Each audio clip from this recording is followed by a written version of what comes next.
haven't done anything.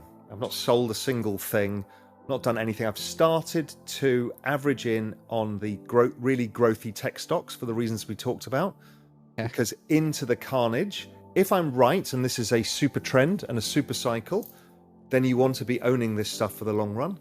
Now, which companies are going to succeed or fail, we don't know. So you buy kind of baskets of stuff, you know, much like you might do if you wanted to capture the movement in crypto. Crypto's the same, is, you know, you've got to be, if you believe that network adoption continues, then this is when you should be buying.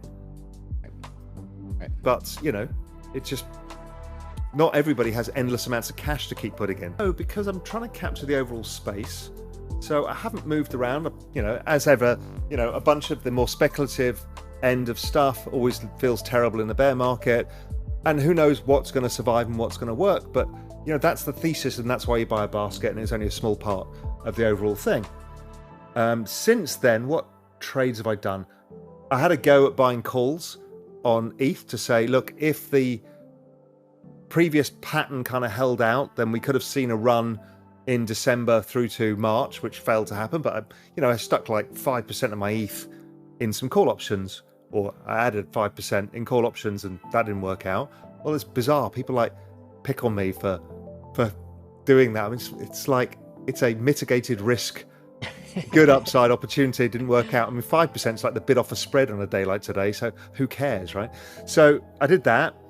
And then I bought some NFTs. You know, I got involved in the Bored Ape thing because I loved not that bothered about the Bored Ape community itself. It's a vibrant community, it's good, but it wasn't, you know, I don't really like to be members of clubs because, you know, I don't like to be pigeonholed, but I love what Yuga was doing because that's the playbook that's been in my head, which is you build engagement and utility with NFTs, and then you build a social token around it, and then you use that. That's been the playbook that I'm building a business around as well. And I saw that the moment I saw the Ape coin was actually coming out and saw what they'd done with Lava Labs, I thought I need to get in, and I want to own part of this ecosystem and hold it for the long run because this is something very interesting. And I bought some other NFTs because I was interested in them, just to have a feeling like an MFer, just because that was a quite vibrant community. The CCO model is quite interesting. I also wanted to own a little bit of art-based stuff, so I was interested in Damien Hirst because he was an artist I grew up with, and he's experimenting with the currency where they're either going to burn the art or burn the token. You get the choice, and you don't know which one's going to be more valuable.